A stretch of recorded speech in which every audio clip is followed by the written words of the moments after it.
मेहमान हो रहे हैं शामिल आईसीआईसीआई प्रूडेंशियल म्यूचुअल फंड के chief investment officer S Narendra साहब। नरेंद्र सर, गुड मॉर्निंग, बहुत बहुत स्वागत है आपका। धन्यवाद हमें समय देने के लिए। सबसे पहले सर, आपको आईसीआईसीआई प्रूडेंशियल म्यूचुअल फंड की पूरी टीम और आपके लाखों करोड़ों निवेशकों को नए साल की बहुत बहुत बधाई, शुभकामनाएं, और उम्मीद करते हैं कि इतने सालों से आप लगातार उनके लिए वेल्थ बनाने का जो काम कर रहे हैं, 2026 में ये काम और बेहतर तरीके से हो और ज़्यादा वेल्थ आपके निवेशकों की बने, ये हमारी शुभकामनाएं सर। जी बिजनेस का व्यूअर्स का भी शुभकामनाएं और वेरी हैप्पी 2026। बिल्कुल सर, और पहले एक बधाई आपको और भी देना चाहता हूँ। अभी इसी साल आपके कुछ ही दिन पहले आपकी कंपनी का आईपीओ भी आया, ज़बरदस्त रेस्पॉन्स मिला, लिस्टिंग भी दमदार हुई, इन्वेस्टर्स बहुत खुश भी हुए। तो आपको कॉम्प्लीमेंट्स, बधाइयाँ उसके लिए भी। एक बहुत ही बेहतरीन आईपीओ, बहुत ही बेहतरीन लिस्टिंग, आपकी कंपनी ने भी अब कैपिटल मार्केट में अपनी पारी की शुरुआत कर दी है। 2025 सर कई मायनों में बड़ा इंटरेस्टिंग रहा है। हालांकि पैसे बहुत ज़्यादा बने नहीं मार्केट में लोगों के। क्या आउटलुक है सर 2026 को लेकर के? आपको लगता है कि एक बेहतर साल साबित हो सकता है? आई थिंक अगला साल इंडिया के लिए अच्छा होना चाहिए रिलेटिव टर्म्स में, क्योंकि इंडिया का मैक्रो बहुत अच्छा तरीके से चल रहा है। करंट अकाउंट डेफिसिट लो है, फिस्कल डेफिसिट लो है, इन्फ्लेशन लो है, ग्रोथ हाई है। इसके कारण 2026 रिलेटिवली अच्छा होना चाहिए। 2025 में इंडिया बहुत अंडर परफॉर्म किया है, क्योंकि 2025 बिगिनिंग में मार्केट बहुत ओवर वैल्यूड था बाकी मार्केट से। 2025 अंडर परफॉर्मेंस के बाद अभी मार्केट बाकी मार्केट जैसा हो गया है, और long term growth story India का अच्छा है compare to many other markets. इसलिए 2026 रिलेटिवली अच्छा होना चाहिए। लेकिन प्रॉब्लम क्या है कि 2026 में ग्लोबल मार्केट्स बहुत कॉस्टली है, पर्टिकुलरली अमेरिकन मार्केट। उसके कारण कुछ गिर सकता है अमेरिकन मार्केट, वो मुझे पता नहीं है उतना, बट लेकिन वो रिस्क है। उसके अलावा 2026 अच्छा होना चाहिए। काफ़ी समय से लोगों को डर है कि एआई वाला बबल बन रहा है अमेरिकी बाजारों में, वैल्यूएशंस महंगे, वैल्यूएशन की तो आपने बात कही भी। क्या वो एक बबल का डर रहेगा 2026 में? वो बबल है या एक्सट्रीम वैल्यूएशन है वो पता नहीं है, हम्म। लेकिन वो रिस्क है, हम्म। क्योंकि बहुत सारा कंपनीज का मार्केट कैप ट्रिलियन डॉलर पहुंच गया है। हम्म। उसके कारण बबल नहीं है, क्योंकि हम सब यूज कर रहे हैं। इसके कारण वो बबल नहीं हो सकता है, लेकिन एक्सट्रीम वैल्यूएशन तो है ही। और एक्सट्रीम वैल्यूएशन से गिर गया तो इंडिया और सभी मार्केट भी गिर सकता है। इंडिया तो कम गिरेगा, लेकिन हो सकता है, वो रिस्क है। अभी 2026 देखेंगे तो इंडिया का रिस्क नहीं है, बट ग्लोबल का रिस्क जरूर है। इंडिया में एकमात्र रिस्क नहीं तो भी एक जो बड़ी इवेंट बची है, बाकी शायद 2026 में हो, हमारी ट्रेड डील। क्या लग रहा है सर, इसको लेके क्या व्यू बन रहा है? बाजार इस पर कैसे रिएक्ट करेगा? सी हमारा इन्वेस्टिंग में बोलते हैं ट्रिगर, वो एक पॉजिटिव ट्रिगर होने वाला है। कब होएगा हमको पता नहीं है, आपको मुझसे ज्यादा पता होगा। और जब होगा वो पॉजिटिव ट्रिगर है। कब आएगा मुझे पता नहीं है, जब आएगा वो पॉजिटिव ट्रिगर है, वो भी एक पॉजिटिव है। रिलेटिव रिटर्न इंडिया का पॉजिटिव आने के लिए है। ठीक बात। ये- वही वही हमारा व्यू है। बिल्कुल। नरेंद्र सर, 2025 में सबको लगा कि थोड़ी सी अर्निंग ग्रोथ धीमी होती हुई दिख रही है। पिछली तिमाही में थोड़े रिवाइवल के संकेत आए हैं। क्या लग रहा है आपको सर, साल 2026 वापस अर्निंग मोमेंटम स्ट्रॉन्ग करेगा, कंपनियों की कमाई बढ़ेगी? आपका क्या अनुमान है? 2026 में अर्निंग्स का स्कोप थोड़ा ज्यादा दिखता है, क्योंकि 2025 में जीएसटी का कम किया है। 2025 में इनकम टैक्स कम किया है। 2025 में इंटरेस्ट रेट कम किया है। ये तीनों के कारण 2026 का अर्निंग्स आउटलुक बेटर है 2025 से। इसलिए अर्निंग्स का सिचुएशन जरूर बेटर होगा, लेकिन इंडियन मार्केट ऐसा नहीं है कि बहुत सस्ता है 2020 जैसा, या ऐसा सिचुएशन नहीं है कि मार्केट बहुत सस्ता है। लेकिन 2026 का अर्निंग्स आउटलुक तो जरूर बेटर है 2025 से। बिल्कुल बात है, तो कम से कम बेहतर तो होगा, ये बात पक्की है। मिड 2024 में 2024 के साल में आपने एक बहुत ही स्ट्रॉन्ग बोल्ड कॉन्ट्रा कॉल दिया था मार्केट के अगेंस्ट में कि मिड कैप स्मॉल कैप शेयरों में बहुत ज़्यादा तेज़ी हो गई है, वैल्यूएशंस बहुत ज़्यादा हो गए। उसके बाद हमने देखा भी पूरा एक साल काफ़ी ख़राब भी निकला, पूरा पैसा बनाने, अब वापस मार्केट लाइफ हाई पर आ गया, फिर भी इन शेयरों में अभी भी लोगों के भाव आने बाकी है, पोर्टफोलियो 20-30% नीचे। अब कैसे देखते हैं आप इस वक्त मिड कैप स्मॉल कैप शेयरों को? सी, इन्वेस्टर्स जब इन्वेस्ट करते हैं ना, केयरफुली इन्वेस्ट करना चाहिए। और अभी भी देखेंगे तो बहुत सारा आईपीओज है जहां एसएमई आईपीओज भी है। लोग इन्वेस्ट करते हैं, कुछ ग्रे मार्केट प्रीमियम देख के इन्वेस्ट करते हैं, कुछ वैल्यूएशन भी नहीं देखते हैं वो, और लॉन्ग टर्म आउटलुक भी नहीं देखते हैं। वो रिस्क है अभी भी कि इन्वेस्टर्स आईपीओ मार्केट में अभी भी बहुत यूफोरिया अभी भी एक दो आईपीओ में दिखता है। स्मॉल कैप्स में यूफोरिया कम हो रहा है अभी, और बहुत सारा स्टॉक्स में अंडर परफॉर्मेंस भी हुआ है। और बहुत सारा स्मॉल कैप्स अभी उतना ओवर वैल्यूड नहीं है। बट स्मॉल कैप साइकिल एक साल में खत्म नहीं होता है। 2024 में पीक हुआ तो एक साल में बॉटम नहीं होता, आउट नहीं होता है। लेकिन अभी यूफोरिया नहीं है, यूफोरिया कम हो गया बिल्कुल ठीक है। बात है। कैप में अभी भी ओवर वैल्यूएशन दिखता है बहुत सारा कंपनीज में। हम्म। इस हम बोलते हैं कि सब लोग को एसेट एलोकेशन करो, क्योंकि मार्केट सस्ता नहीं है। आउटलुक अच्छा है लेकिन मार्केट सस्ता नहीं है। हम्म। मार्केट का आउटलुक भी अच्छा होगा और वैल्यूएशन भी सस्ता है तो हम बहुत जोर से इक्विटी रेकमेंड करेंगे। वो सिचुएशन अभी भी नहीं है। ठीक बात, बहुत इंटरेस्टिंग बात आपने कही कि आउटलुक भले बढ़िया हो लेकिन उतना सस्ता बाजार नहीं दिख रहा है। क्या ऐसे में फिर मल्टी एसेट एलोकेशन फंड सबसे बेस्ट है निवेश करने के लिए आज से, सर? अच्छा है, मल्टी एसेट भी अच्छा है, सभी टाइप ऑफ एसेट एलोकेशन भी अच्छा है, क्योंकि आपको भी पता है अभी गोल्ड सिल्वर कैसा वैल्यू करना है। मुझे अब आता नहीं है, जी। लेकिन गोल्ड सिल्वर अभी बहुत ऊपर गया है। गोल्ड और सिल्वर को कैसा वैल्यू करेंगे? उसमें प्राइस टू अर्निंग्स भी नहीं है, प्राइस टू बुक भी नहीं है, डिविडेंड डील भी नहीं है। कैसा वैल्यू करना है पता नहीं है, बट अगला 2 साल से बहुत ऊपर गया है। जी। मल्टी एसेट में हम 10% तो गोल्ड सिल्वर होता ही है। हम्म। इसलिए मल्टी एसेट अच्छा है। गोल्ड सिल्वर से मल्टी एसेट बहुत अच्छा है।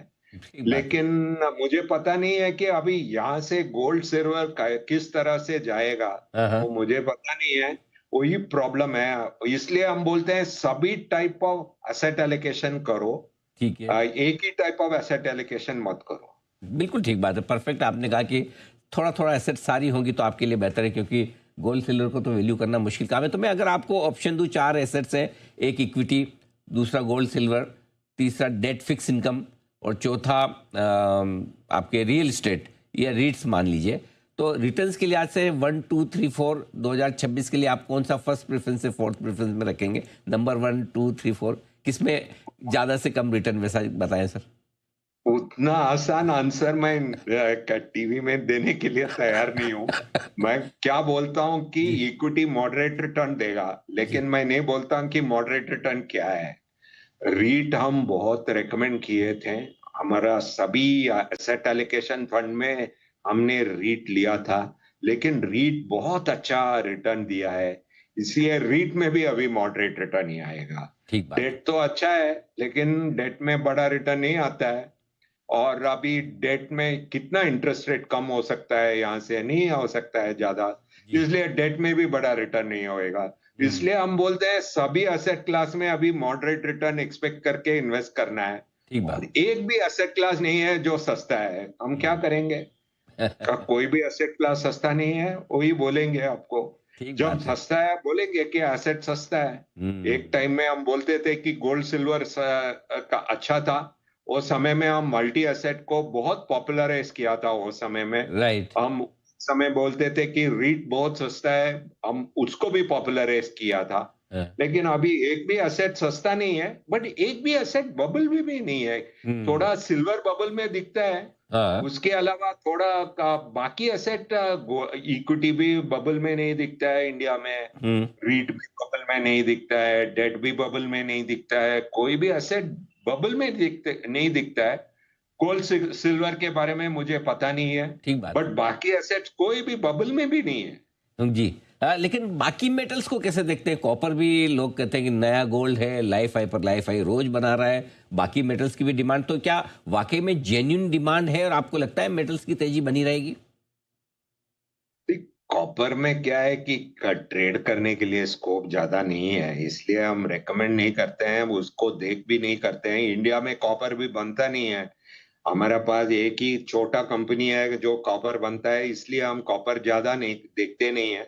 हमारा व्यू है कि मेटल में क्या होता है कि चाइना में बहुत स्पेकुलेशन होता है, बहुत सडनली चाइना एक दो मेटल में कुछ बोलते हैं तो नीचे चला जाता है, इसलिए हम मेटल में आज कॉशियस ही रहेंगे।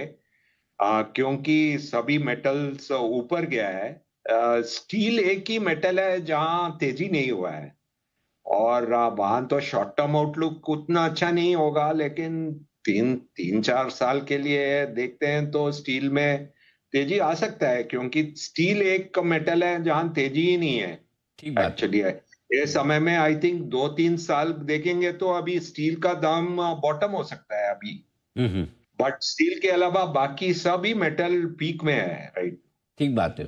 तो अगर निवेश करना ही है तो फिर स्टील में करना है। बाकी अच्छा, एक और स्पेस जो आपकी खुद की अपनी है, कैपिटल मार्केट से जुड़ी हुई, चाहे वो म्यूचुअल फंड्स हो, एक्सचेंजेस हो, depository, wealth management firm, brokerage firm, बहुत बढ़िया तेजी है। क्या लगता है सर इस स्पेस पे? आपके आईपीओ को जिस तरह से लोगों ने बड़ा तगड़ा रिस्पॉन्स दिया, लगता है ये स्पेस मजबूत रहेगी, ये सेक्टर पॉजिटिव है? उसके बारे में मैं बात नहीं करता हूँ, लेकिन हमारा जॉब है, हमारा इन्वेस्टर्स को देखभाल करना है, ज्यादा मिस्टेक नहीं करना है। एक दो जो मिस्टेक होता ही रहेगा, ज्यादा मिस्टेक नहीं करना है, वही हमारा जॉब है। हमारा इंडस्ट्री के बारे में उतना बात नहीं करूंगा, हमारा आईपीओ अभी हुआ है। हम्म। उसके बाद अभी बात करने में मुझे ठीक बात है। मैं बात करना नहीं चाहता हूँ। फेयर इनफ और सर। कोई इंडस्ट्री के बारे में बात करने में ठीक लगता नहीं है, नहीं, आज ठीक। नहीं बात करूंगा। फेयर इनफ सर, बिल्कुल ठीक बात है। एक और स्पेस है जिस पर आपसे राय लेना चाहता हूँ, वो है न्यू एज ई कॉमर्स कंपनियों की, डिजिटल प्लेटफॉर्म कंपनियों की। टॉक ऑफ द टाउन है। हाँ, इस साल बहुत सारे आईपीओ भी आए।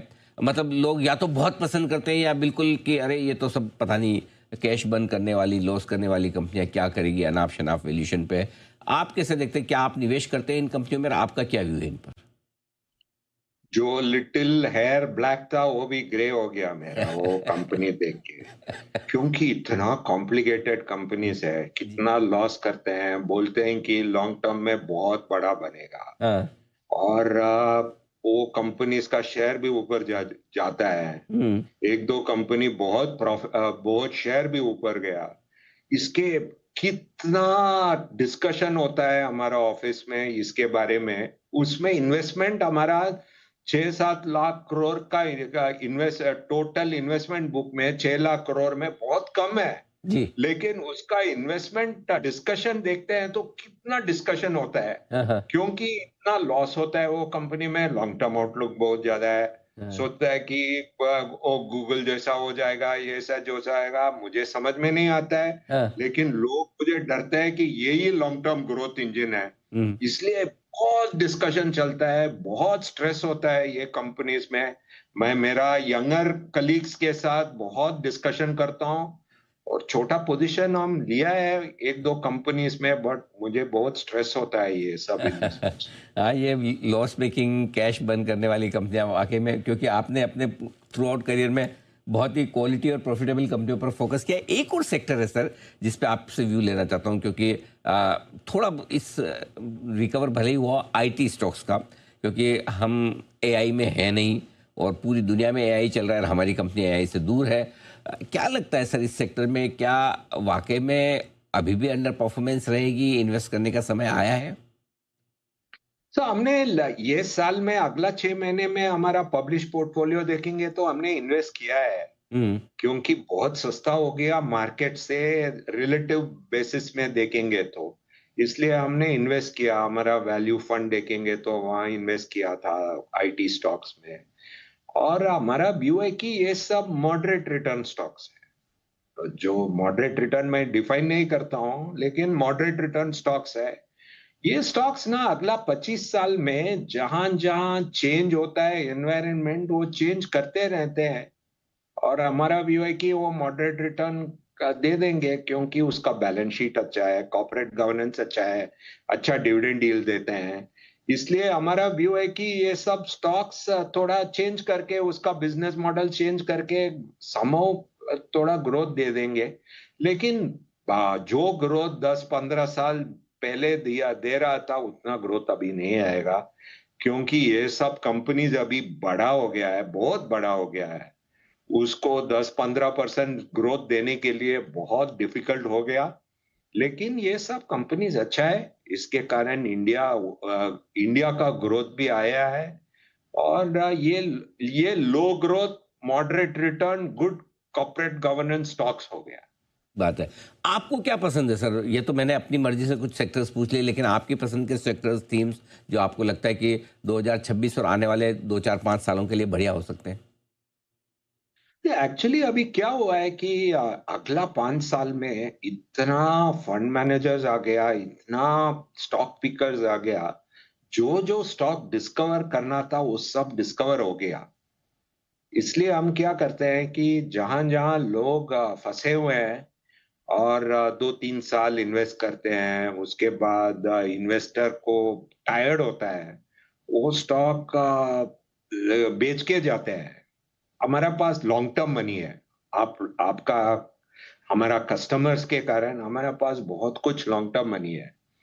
सो जहां जहां इन्वेस्टर का पेशेंस जाता है और हमको बेचते हैं, वो सब लेते हैं across sectors, across market cap, across all types of things. Hmm, and वहां हमको रिटर्न आना शुरू हुआ है, ओके। क्योंकि 2022 में जो स्टॉक बहुत सा, वो स्टॉक 2025 तक 3 साल में रिटर्न नहीं दिया, बहुत सारा स्टॉक। हाँ, इन्वेस्टर्स टायर्ड हो गया। और उसके बाद और भी क्या हुआ, एफआईएस भी बहुत सारा स्टॉक्स में बेचते जा रहे हैं अगला 1-2 साल में। हुँ, वहां भी हमको अपॉर्चुनिटी मिल रहा है कि बहुत सारा स्टॉक्स में जब बेचते हैं, हम वो लेते हैं जहां जहां जहां हमारा व्यू है कि अगला 3 साल में हमको रिटर्न बन सकता है।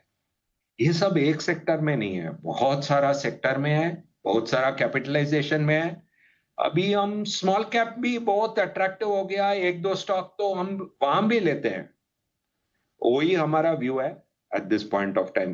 बहुत एक सेक्टर भी नहीं है जहां डर्ट चीप है। 2018 टू 20 में हुँ, टेलीकॉम चीप था, मेटल चीप था, पीएसयू चीप था। हुँ, ये सब बहुत सस्ता था हुँ, और क्वालिटी स्टॉक्स बहुत कॉस्टली था। जी। अभी तो देखेंगे तो सब स्टॉक्स सस्ता भी नहीं है, बहुत कॉस्टली भी नहीं है। महँगे अभी भी हैं, बिल्कुल आपने ठीक कहा। और जहाँ पर दूसरे इन्वेस्टर्स थक हार कर बेच दें शेयर, वो खरीदना ज़्यादा बढ़िया है। एक चीज़ और सर, आपने रुपए पर मैं एक बार आपसे राय लेना चाहता हूँ। करेंसी हमारी इस साल फिर से कमज़ोर रही है, एशिया में सबसे कमज़ोर करेंसी रही है। क्या उम्मीद करें सर, क्या ट्रेड डील होने के बाद ठीक हो जाएगी, या लगता है कि कमज़ोर रुपये हमारे लिए ठीक है? नहीं नहीं, जरूर बेटर हो जाएंगे। हमारा व्यू है कि रुपी वेरी अंडरवैल्यूड करेंसी है अभी। और हम एक इंडिकेटर यूज करते हैं, real effective exchange rate, RER। उसमें अभी बहुत अंडरवैल्यूड है। और उसके कारण हमारा व्यू है कि अभी रुपी एक अंडरवैल्यूड स्टॉक सेक्टर नहीं दिखता है, बट एक अंडरवैल्यूड करेंसी दिखता है हमको रुपी। और इसलिए हमारा व्यू है कि जो लोग 3-4 साल के लिए इन्वेस्ट करना चाहते हैं करेंसी में, अभी रुपी आ गया। हमारा व्यू था कि अगला 10 साल में कभी भी हम नहीं बताया कि रुपी अंडरवैल्यूड है। पहला बार हमारा फ्रेमवर्क में आ गया कि रुपी अंडरवैल्यूड है। ओह! ओके। अगला 2 महीने में आएगा रिटर्न, पता नहीं है। लेकिन जब ट्रेड ट्रेड ट्रीटी होता है, वो समय में जरूर रिटर्न आएगा। इंडिया का बिगेस्ट एसेट क्या है कि गोल्ड है। हुँ, हुँ। टर्म्स ऑफ ट्रेड में कितना गोल्ड हम एक्यूमुलेट किया है अगला 4 साल में, या 400 साल में, या 1000 साल में, उसका वैल्यू भी इतना ज्यादा है इंडिया के पास। हुँ, इसलिए सभी कारण के कारण इंडिया का करेंसी अभी बहुत चीप है अभी। इंडिया का एसेट्स गोल्ड में मेजर करेगा तो trillions of dollar of gold India के पास होगा। इसलिए हमारा व्यू है कि करेंसी डीपली अंडरवैल्यूड है। परफेक्ट। और हमारा एक व्यू है कि सभी लोगों को मैं बताता हूँ, अभी आपको सब लोग गोल्ड लोन लेते हैं। गोल्ड लोन लेने के बदले गोल्ड को बेच के लोन मत लो, क्योंकि गोल्ड इतना अच्छा किया है। ये समय में 10% इंटरेस्ट पे करके क्यों लोन लेते हैं मुझे पता नहीं है। मैं सबको बोलता हूँ आपको लोन चाहिए तो गोल्ड बेच दो, बिकॉज गोल्ड अभी 10 year best performing asset class है। यही हमारा व्यू है। मैं बताता हूँ सभी को, लोग के लिए तैयार है तो अच्छा है, बिकॉज इंडिया का बिगेस्ट स्ट्रेंथ क्या है ना, जी। अगला 1000 साल से लोग गोल्ड खरीदे हैं। राइट। तो ऑल टाइम हाई में है आज। बिल्कुल सर, आखिरी सवाल, आपका एक फेवरेट कैटेगरी रहा है इक्विटी फंड्स का, बैलेंस एडवांटेज फंड, और आपके फंड के लगभग हाईएस्ट एयूएम भी है इस स्पेस में। सबसे ज़्यादा फंड आप ही की कंपनी मैनेज करती है। बताएं सर, क्या इस माहौल में भी इक्विटी और डेट दोनों का बेनिफिट उठाने के लिए आज से ये फंड ठीक है? एब्सोल्युटली वही हमारा व्यू है। वो हर एक दिन मैं वही बताते रहता हूँ। वो फिक्स्ड डिपॉजिट नहीं है, लेकिन ऐसा प्रोडक्ट बेस्ट है जहाँ इक्विटी भी है, डेट भी है। जब मार्केट ऊपर जाता है हम बेचते हैं, जब मार्केट नीचे जाता है हम लेते हैं। वही बेस्ट है इन्वेस्ट करने के लिए। हम बोलते हैं फिक्स्ड डिपॉजिट नहीं है, बट जो लोग के लिए इक्विटी प्लस डेट चाहिए, यही स्ट्रेटेजी अच्छा है। 10-15 साल से ऐसे ही काम कर रहे हैं, ऐसे ही काम करते रहेंगे। और इन्वेस्टर के लिए अच्छा है, क्योंकि इक्विटी और डेट एक ही प्रोडक्ट में मिलता है। नरेंद्र सर, बहुत बहुत धन्यवाद आपका, आपने समय दिया और विस्तार से आपने बाजार के डायरेक्शन, इन्वेस्टमेंट के मौकों, अपनी पसंद के फंड्स और हर चीज़ पे आपने खुलकर हमसे बातचीत की। बहुत बहुत धन्यवाद। Thank you so much sir.